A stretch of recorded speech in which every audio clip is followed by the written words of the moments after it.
Peter, hello. Hello. Good morning, Ma. Good to be with you. Good morning. So good to be with you. So let's start with you as the first guest. The presidency maintains that one individual created the appearance of a federal agency. Yet many Nigerians believe this controversy stopped being about Prince Adeyemi the moment it exposed apparent weaknesses within the government institutions. Why do you think some Nigerians find the government's version so difficult to accept? Because this kind of corruption is what you can call the renewed hope corruption. This kind of corruption can only stand on a mandate. Anti-roots in Nigeria, we always say a government is hijacked by the cabal, the government hijacked by the cabal. The question is, what happens when the government is the cabal or the cartel? Nigeria is in trouble, and every Nigerian must wake up to rescue this country. The entire scandal involving the chief of staff and every other person is here to show you clearly that what we call government in Nigeria is organized criminality.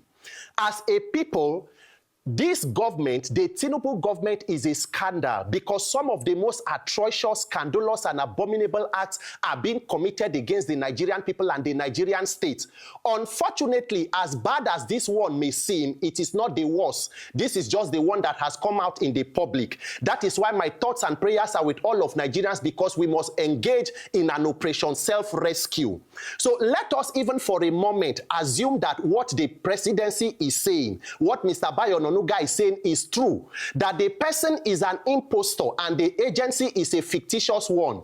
Anti-roots, an impostor woke up one morning and wanted to open a fraudulent agency. He searched around all agencies across Nigeria and decided that the place I will go is directly under the presidency. You see that what God cannot do does not exist. He did not only stop there, just as the legendary musician Fela Anikulapo Kuti will say, he no finish, he no finish, he no finish, he no finish, bam, he got office location inside Federal Secretariat.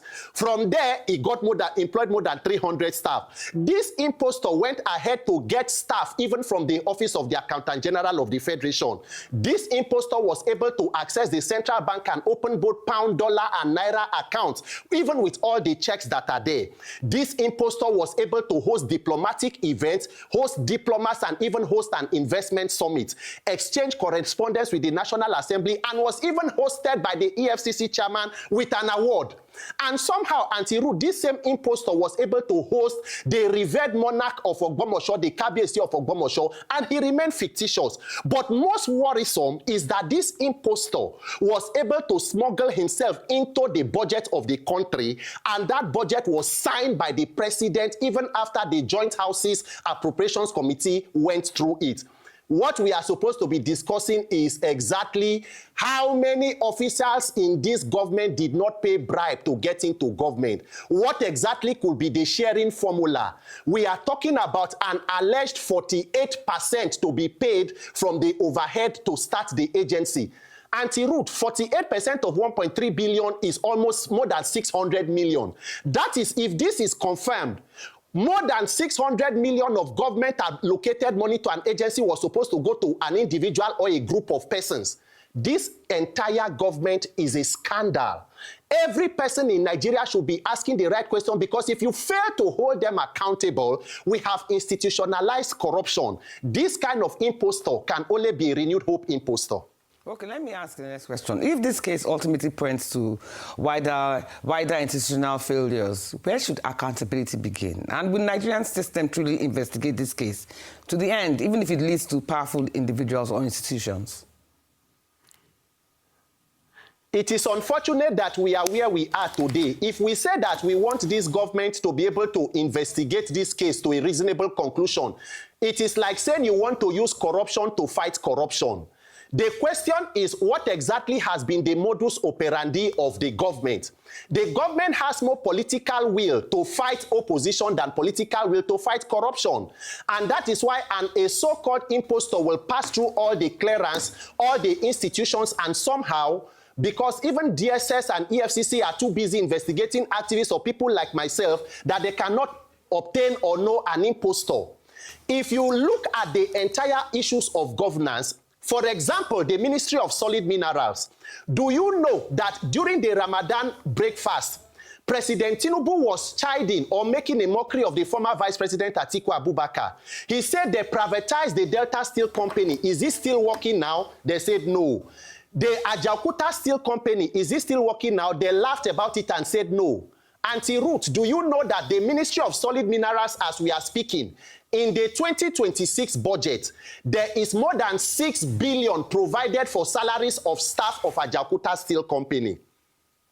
Can the federal government of Nigeria come out to tell you exactly who are the staff, where they resume, and how exactly they are operating at the Ajaokuta Steel Company? Have you observed that with all the mineral resources in Nigeria, somehow the Ministry of Solid Minerals operate like a very unpopular ministry? What is going on in such ministries? How many persons in Nigeria will come out to tell you publicly what was demanded for them as bribe to get job offers? How do you get job offers in places like Central Bank, FIRS, Custom, and all of that? Who is deceiving who? So as it is today, if this was a normal society, we will be seeing mass resignations.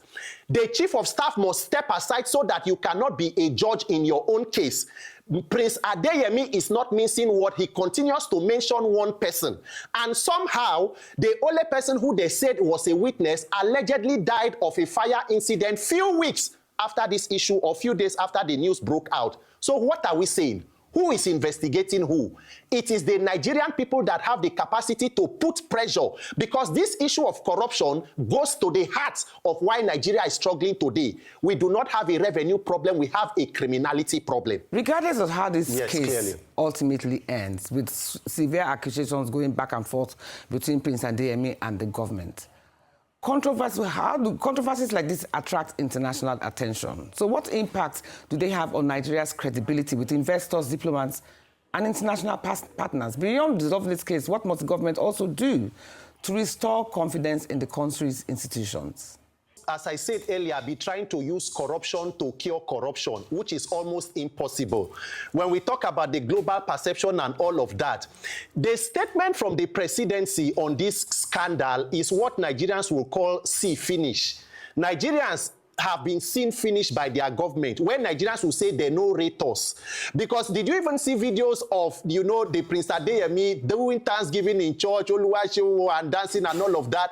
If the deal had not busted, I'm sure probably by now he should be preparing to receive a chieftaincy title somewhere where they will call a musician, a high-life musician, and there will be a lot of celebration.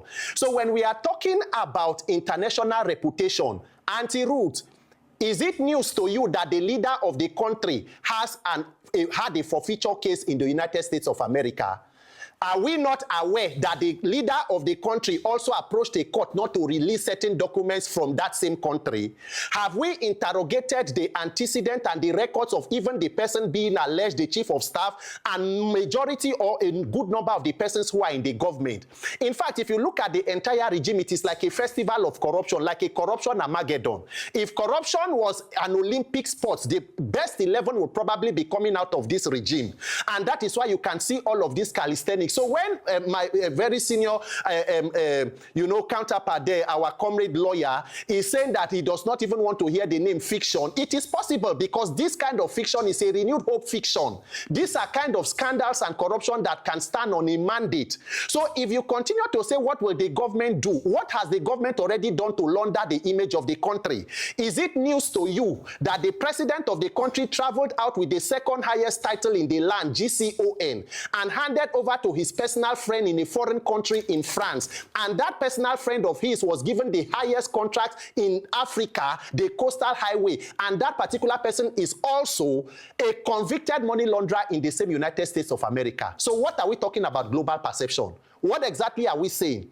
It is up to Nigeria to reconfigure this entire system to benefit the people, because this is not the first and this will not be the last. What happened to the investigation of people like Madam Betta Edu, the former Minister for Humanitarian Affairs? What happened to the one that was before her? What has happened to other scandals that have preceded? Under normal circumstances, every person from the president, from the Secretary to Government of Federation, to the Chief of Staff, to the Head of Service, to the Director General of the DSS, to the Senate Committee committee chairmen and all committee members, to the EFCC chairman, everybody should be brought on a public hearing where it will be televised live and let everybody hear and listen directly as to how this impostor was able to penetrate these levels of government. Because as it is today, it is easier for DSS to track an activist like myself and arrest even from my village than to track an impostor that is at the federal secretariat. Who is deceiving who? As a people, we must understand that it is up to us to end this reign of impunity and this reign of terror. A government that is helpless in its own corruption and cavalier in its own impunity, you cannot expect much from them. The question is, how much is enough for the Nigerian people to tolerate? What level of corruption and criminality in government are we ready to condone as a people? Once the majority say enough, it has to be enough very soon enough. So if you had to speak to President Bola Tinubu now as a Nigerian, what would you like to say to him? Imagine that you're speaking directly to him. If you could recommend just one reform that must be implemented within the next 90 days to strengthen transparency, restore confidence in public institutions, and ensure that no individual or organization can ever again create an appearance of a legitimate federal government institution without being detected, what would you say to him? I will not waste my time flogging a dead horse. If I had the opportunity to speak directly to Chief Tinubu, I will tell him, sir, with all due respect, you have sounded too good for the job you have done. In the name of God, go. Everything that is happening here is not happening by chance. All the corruption and the scandal is the reason why you can see that we have engaged in so much borrowing with nothing to show for it. God has been good to you. God has been kind to you. In fact, for me to be here, I had to leave my Akara business that was, we were instructed to start by your wife. And then, the First Lady can say she doled out 2 billion, she told out 1 billion. You do not know from where this money is coming from. The entire First family parasiting on the government. As it is today, my own will be the president should ensure that you do not be too desperate to grab power and lose the country. For you to be a leader, you need a country. Round up, be winding down by 2027, conduct a free and fair election. A winner will emerge, hand over peacefully and exit the stage. The message more is to Nigerians to mobilize and know that beneficiaries of a criminal system do not see anything wrong with it. And nobody will hand us over the Nigeria of our dreams on a platter. They are hell-bent on holding on to it. The people must come together and ensure that in 2027, we decide exactly what we want to call government that takes care of the people and not reward criminality in government. Thank you so much, Peter Eka.